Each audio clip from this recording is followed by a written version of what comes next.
We were willing enough, for though we had better than a tail hold, we were very ready to let go. But while there were plenty of good shots among us, our horses had now become wary, and could not, when free from ropes, be induced to approach within 20 yards of the bear, and they were so fidgety that accurate aim was impossible. We, who had ropes on the old bear, begged the boys to get down and take it afoot, but they were not disposed to listen to our reason, and blazed away from rearing horses, not one shot in 10 taking effect. There was no telling how long this random shooting would have lasted, but one shot cut my rope 2 feet from the noose, and with one rope less on her, the old bear made some ugly surges, and had not Joe Stallings had a wheeler of a horse on the rope, she would have done somebody damage. The Rebel was on the opposite side from Stallings and myself, and as soon as I was freed, he called me around to him, and shifting his rope to me, borrowed my 6-shooter, and joined those who were shooting. Dismounting, he gave the reins of his horse to Flood, and walked up to within 15 steps of the mother Bruin, and kneeling, emptied both 6-shooters with telling accuracy. The old bear winced at nearly every shot, and once she made an ugly surge on the ropes, but the 3 guy lines held her up to Priest's deliberate aim. The vitality of that cinnamon almost staggers belief, for after both 6-shooters had been emptied into her body, she floundered on the ropes with all her former strength, although blood was dripping and gushing from her numerous wounds. Borrowing a 3rd gun, Priest returned to the fight, and as we slacked the ropes slightly, the old bear reared, facing her antagonist. The Rebel emptied his 3rd gun into her before she sank, choked, bleeding and exhausted, to the ground, and even then no one dared to approach her, for she struck out wildly with all fours as she slowly succumbed to the inevitable.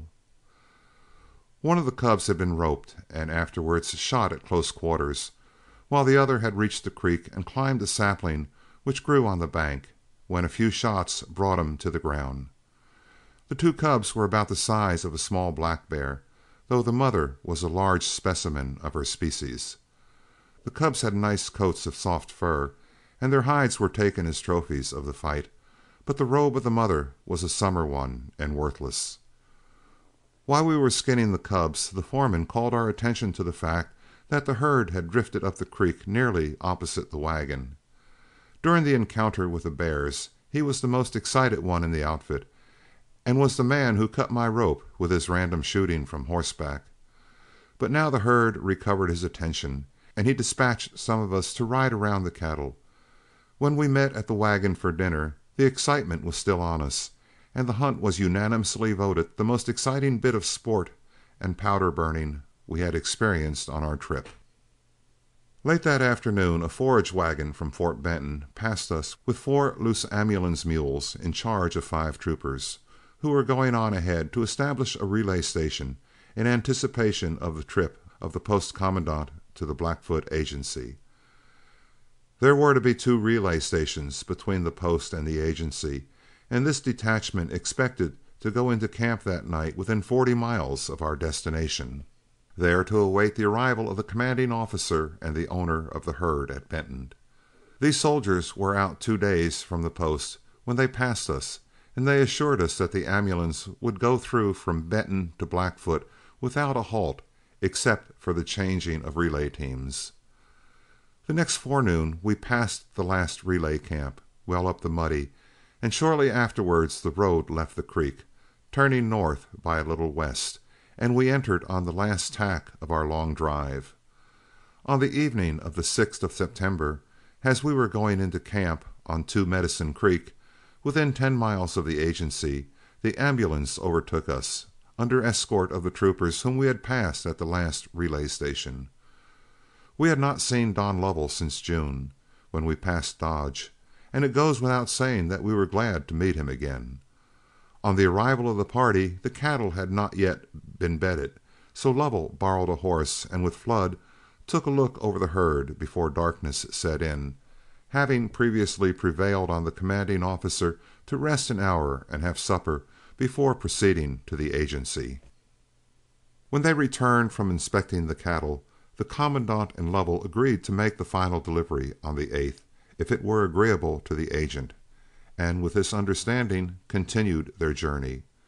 The next morning Flood rode into the agency, borrowing McCann's saddle and taking an extra horse with him, having left us instructions to graze the herd all day and have them in good shape with grass and water, in case they were inspected that evening on their condition. Near the middle of the afternoon quite a cavalcade rode out from the agency, including part of a company of cavalry temporarily encamped there. The Indian agent and the commanding officer from Benton were the authorized representatives of the government, it seemed, as Lovell took extra pains in showing them over the herd, frequently consulting the contract which he held regarding sex, age, and flesh of the cattle. The only hitch in the inspection was over a number of sore-footed cattle, which was unavoidable after such a long journey. But the condition of these tender-footed animals being otherwise satisfactory, Lovell urged the agent and commandant to call up the men for explanations. The agent was no doubt a very nice man, and there may have been other things that he understood better than cattle, for he did ask a great many simple, innocent questions. Our replies, however, might have been condensed into a few simple statements. We had, we related, been over 5 months on the trail. After the first month, tender-footed cattle began to appear from time to time in the herd, as stony or gravelly portions of the trail were encountered, the number so affected at any one time varying from 10 to 40 head. Frequently, well-known lead cattle became tender in their feet and would drop back to the rear, and on striking soft or sandy footing, recover and resume their position in the lead. That since starting, it was safe to say, fully 10% of the entire herd had been so affected, yet we had not lost a single head from this cause. That the general health of the animals was never affected, and that during enforced layovers, nearly all so affected recovered. As there were not over 25 sore-footed animals in the herd on our arrival, our explanation was sufficient, and the herd was accepted. There yet remained the counting and classification, but as this would require time, it went over until the following day.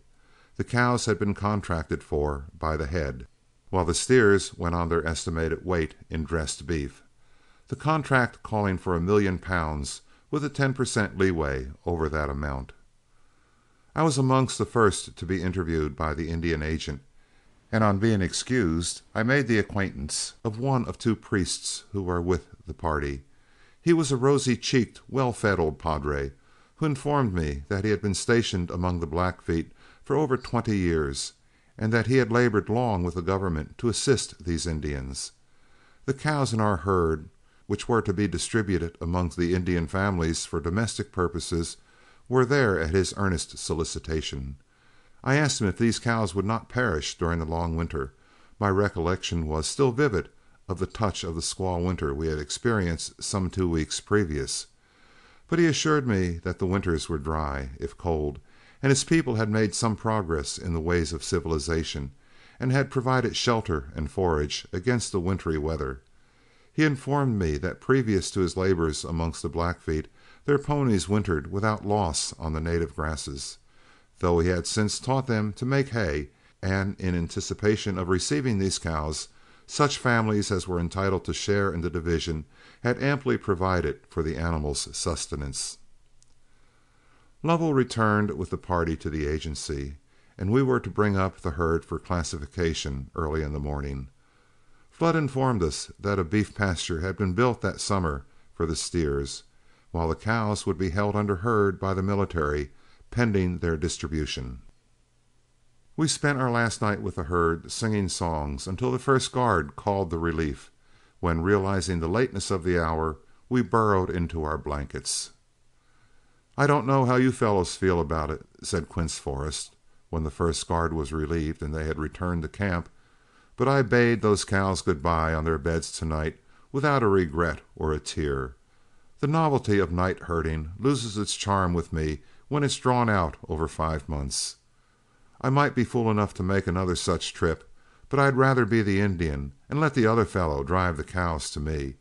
There's a heap more comfort in it." The next morning, before we reached the